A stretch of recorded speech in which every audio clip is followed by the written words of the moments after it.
What's up, y'all? It's your girl, Amber Renee, and we're tapping into the culture. Now, I'm sitting here with Jay Rand and Butter Reese for the release of their newest album, Won Her Over, that's set to drop in October. How y'all doing today? Good. Good, good. I'm feeling good. So let's get right into it, right? So, Jay Rand, we've known you on the Memphis music scene for some time now.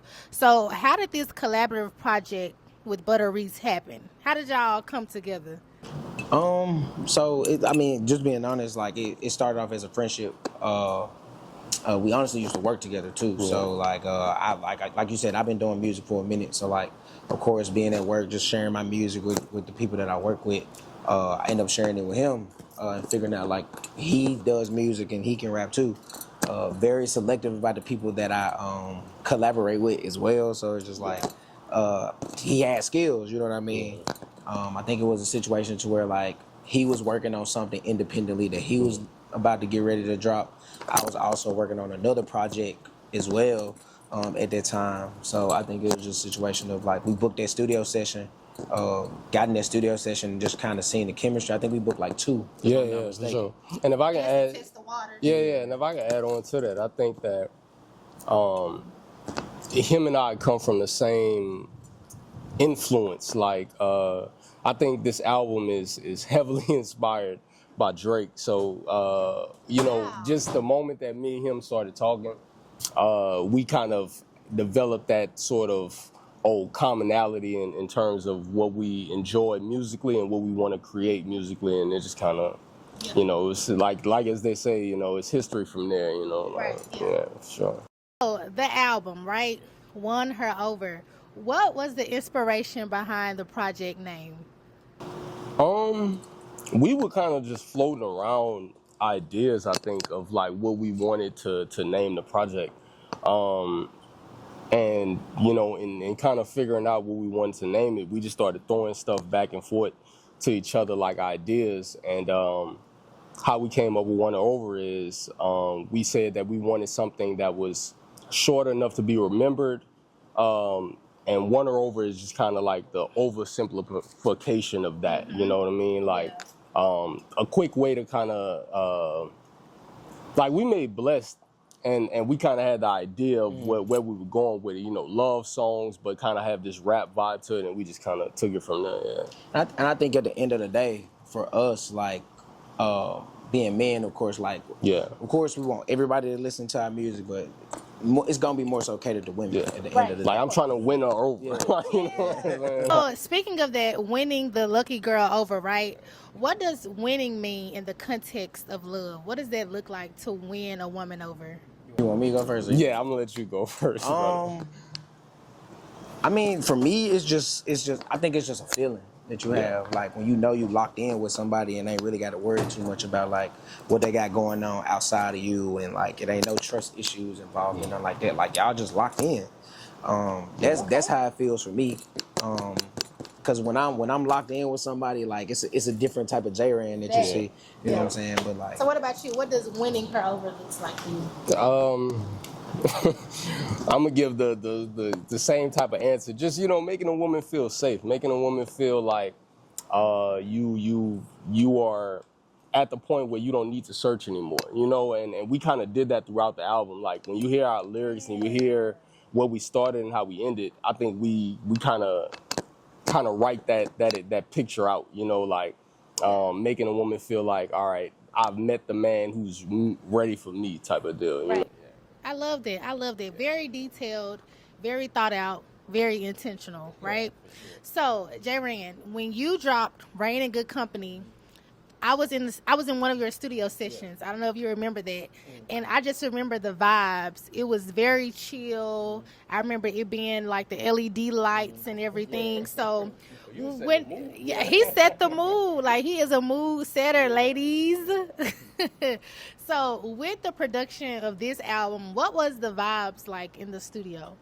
I'm gonna be honest with you, like nobody else was invited to the studio of this album. So like we never had like a third party other than me, him, and the engineer in the studio session. So it felt more so like we were having fun with it, but at the same time it was just more like we get into business. Like Yeah. we would go get our snacks, like the Yeah, legendary yeah, gummy for sure, clusters. for sure, Like we'll for always sure. have some of I them love Yeah. those. in there. We got our water, we got our chips. We made DoorDash something, but it was like when we going in there, like it was fun. Yeah. But like it's straight to business. Yeah, I think we was just kind of ready to kind of just feel and know where we were going with the project, because a lot of this, we didn't have it mapped out. We were figuring it out as we go, and as we kind of saw the road, as we kept doing it. Partnership was new in itself too. Correct. So Like, there was yeah. no real room to have anybody new inside of that, and we were still figuring out how we want to do it. You know, we figuring out verses, we figuring out structuring of the songs and this, that, and the other. What songs are gonna make it? You know, all of that, those things. We didn't want no distractions. I don't think in between that. So we just kind of did. We floated around the idea of having people But at the inside end the of the day, it studio. was just like, yeah, nah, let's just keep this. yeah, let's keep it in-house. going. Yeah, And I sure. have a lot of friends, you know, obviously that are creative. So I've Yeah. been in the studio sessions of a lot of different music, and I feel Sure. like sometimes you can bring your friends. Like sometimes Yes. it does help the vibe, Yes. but sometimes it is good for it to just be you, because Yeah. it's just you, Right. you yourself in solitude. You Yeah. don't have any other impeding, you Yeah. know, energy. And I think for us, you know, him coming off of, you know, a project after so long and me entering into the game, I think that we both wanted to get it right the first Yeah, time. You most know, I definitely. think when we do music going forward, it'll be a more relaxed vibe after we get like the reaction of what this album is, what Yes. worked, what didn't, stuff like that. I think Yes. we'll have an idea of where we want to go and how we want to do things. And so, speaking of that, you brought me to my next question. Did you guys face any struggles with the production of this album? And if so, what type of struggles did you guys face? Yeah, most definitely, and I feel like with any new relationship, because like we were always friends before Yeah. this, but this is it became like a partnership, a business partner type of thing.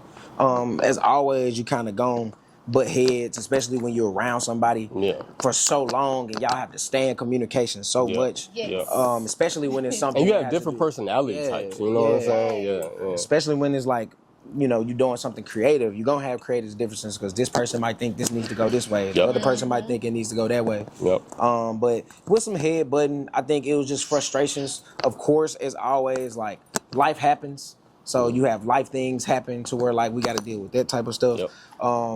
I think even more recently, like we had a very heart-to-heart conversation, Yeah, like for sure. about that, like because it got rough sometimes. Yeah. So we're like we was getting into it. Yeah, and I think how we manage that is just like, you know, people always say that thing of don't mix business and pleasure, so friends with business and stuff like that. Yeah. And we've had those conversations where it's like, I don't want what we're pursuing to affect how I feel about you, because I love you outside of this, I fuck with you outside of this.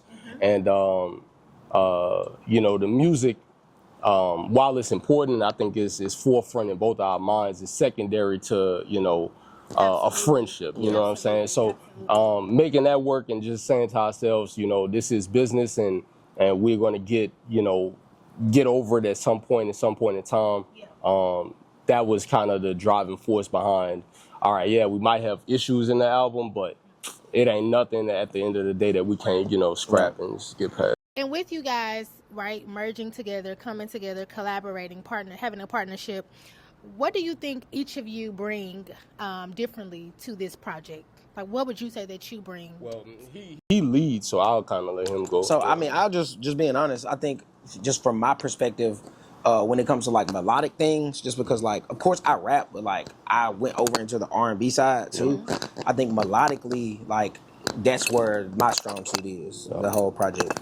When it comes to like the actual rapping of things and like the way things are said and how they are articulated, I think that's where he comes in. And I will say that I agree to some extent, but I would say also how he taps into the emotion side of things. You know, like I come from this side of rap where I think where I want to be a lot more aggressive in how I speak, and I want to be a lot more just I let off a lot of emotions in it. So right, you have a lot of anger in it, but I think with J-Ran, it's kind of like, how do I say those things that I feel so heavily about, but I can say them in this soft way, right? And I think J-Ran does a good job of showing me, or showed me how say the message, but in a way where it's like a woman could understand that in a lot easier. Would you say that this might sound funny, but would you say that you're the fire to his ice? Sure, for sure. Yeah, like J. Ray, why you didn't smile? because I think like Okay. Yeah, like there's certain moments Because it even go back to you. So you remember like when we was gonna do like the characters, and I had the bunny with the hearts popping out, and you had the dog. Yes, and I had the dog. So like to explain that a little bit, it was just like at the beginning of the project, like when we were making, I was like, hey, I'm the guy that knows just the right things to say to women. So like I'm gonna be the guy. I got my heart eyes popping out. Yeah. I see what I want. I'm gonna go after it. And I'll say like the wrong thing, even though it's the same thing. Correct, it's honest, it's but just I'm gonna say it in a way. Very direct, and I might say it in a way that's gonna get me in trouble with her. So I think that kind of that duality and that yin and yang. In certain moments, I think he does it, and in certain moments, we switch sides in certain songs. You know, yeah, for sure. And it just makes the project better. You know, kind of having that same thing. I'm gonna just be honest though. Like later on in the album, like very early on in the album, I'll just be very candid. Like he was more like vulgar. Yes. But as the album goes on, even with like some of the like little skits and stuff that we have, like as it goes through, you see like his softer side coming out. Yeah. And that, for sure. I love that, and I loved how you use the word duality, because I think anytime you have a partnership, it's very important to be flexible and to be moldable and to interchange within each other. So let's get into the writing and the recording of the album, right? So which song wrote you guys back? And by that I mean, which song probably provoked some underlining feelings? You want to go first? It got quiet there. I mean, provoke underlining feelings. Or it might just provoke, I'll say this. There's a song on there. It might be like track 6, 7, something like that. You Got It. He recorded that. He recorded his verse for it, and he sent it to me. He was like, "Yo, Reese, check this out. See how you feel about it." And at the time, the whole trials and tribulations of life and things, I was having my issues with certain women in my life, and the moment he sent it over, I just knew what I wanted to say. Like the tone of the beat and how it felt. I just knew that I wanted to let some emotion out. So as that verse goes along, I just kind of like the what y'all are going to hear is how I rapped it the first time around. It's just kind of like the emotion came out into the verse. Yeah. You related to this song a lot. Yeah, like it just kind of like I'm sure you wouldn't know, but like when you're sometimes just penning a verse, sometimes it just happens. Like you just letting your emotions out onto the song. Yeah. So, what are 3 sonic references that helped shape the sound of the project? Whether it was the 90s vibe, early 2000 vibes, or even maybe an R&B artist in present day? I would say Drake. Sure. Drake was heavily influenced. During this project, I was listening to a lot of 90s R&B too. I was listening to a lot of early 2000s R&B as well. Mm-hmm. So I think like... Even the skits. Yeah, even the skits. They are all from 90 shows and stuff like that too. So, and when we say Drake, we mean in a way of like, we started creating this album around Her Loss, maybe, or For the Dogs, one of the two. But we knew we had this idea of where we wanted to. We didn't want to copy Drake, like we ain't trying to do none of that. But we just knew we had an influence of like, all right, we both study this artist to a deep degree. We both know, we both know both his styles in different ways, so we wanted to make sure that we did that in our own way. You know what I mean? So definitely a lot of '90s. Like he comes from an R&B background, so his style, you want to hear it all throughout the album. And I think you'll see it in the skits, but you'll definitely see a lot of Drake influence. You'll hear some Jodeci influence at some degree in the samples. For sure. Yeah. All right. So now this is the segment where we're going to hit our quick drops, right? So just some quick, straight to the point answers. All right. So Won Her Over. How would you describe this in 2 words? You give me a word, you give me a word. How would you describe the album? How would I describe Won Her Over in 1 word? Yes, 1 word. Heartfelt. I was going to say heartbreak. I'm going to be real. I was going to say heartbreak in the sense of... And I can... And I can agree with that, because like, just to answer the question that you had earlier, like what song wrote me back, kind of, is like, it's a song that's entitled "Trust Me." Yeah.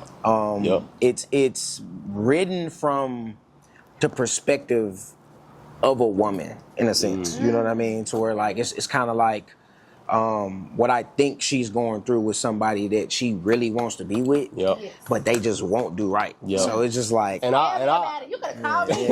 and I'm gonna say this about Trust Me, like when he sent over Trust Me to like just let me hear it, I told him, I was like, bro, I think this absolutely has to make the album. It was, you know, when you hear it, it just encapsulates entirely what the idea of One Over is. It's heartfelt, it's moody, it's, you know, like it feels like when you're sitting inside and you listen to something that make you feel something, like Marvin's Room type of vibe. You know what I'm saying? Okay. Like, yeah, I for love sure. it. I Yeah, love it. for sure. Okay, now, which track do you think might be the most slept on? Slept on. Yeah, and I ask this question because I know y'all think every track is fire, and of course I know that every track is gonna be fire. But if you just have to take a step back, which track do you think might be the most slept on? And it could be because the people might just not understand the complexity. Yeah. Slept on. I want to hear your answer first. I want to say something easy, but I'll probably say, I'm gonna say Blessed, just because Blessed is easy to say it's already out. People probably overlook it and it might not get the same love, you know, from the album perspective. I hope he says something different, but I'm gonna say Blessed just for the sake. Nobody Finer. Yes. Okay. Shout out to Clint Ford. I'm gonna listen to those two first. Yeah, Nobody Finer. That's gonna be slept on. If that gets slept on, I'm gonna be mad about it. I like Nobody Finer. All right, now the best love advice that you've ignored, but you guys had to learn the hard way. The best love advice? Yes. If you know it's done, don't stay in it. Ooh. Damn, Why that's stay in good, it? Why bro. stay in it if you know it's already done? That's good. Okay. The best love advice I've ignored. Ignore, but you had to learn it the hard way. We told you so. Shit. Damn. Think about some of our conversations. That's what I'm trying to think. Maybe like I think I agree with that to a degree. You know, like when it's done, it's done. I definitely have a habit of staying in things that are too long, and that's probably my biggest issue, is knowing that, all right, this relationship is dead, but I'm still sticking around just for the sake of love and the sake of comfort. So I think that I agree with my brother on that one. Yeah, for sure. I think we all do that, right? Yeah. But it's something that you have to learn. Yeah. Experience is the best teacher. Yes. And with that being said, I'm excited to experience the album. One over. We're excited for you to hear it. For sure. Well, thank you guys for coming to talk to us. Yes. I've had a great time discussing this album. Like I said, I'm excited to hear it. Yes. I'm your host, Amber Renee. I'm here with J-Ran. Brother Reese. And you've just been tapped into the culture.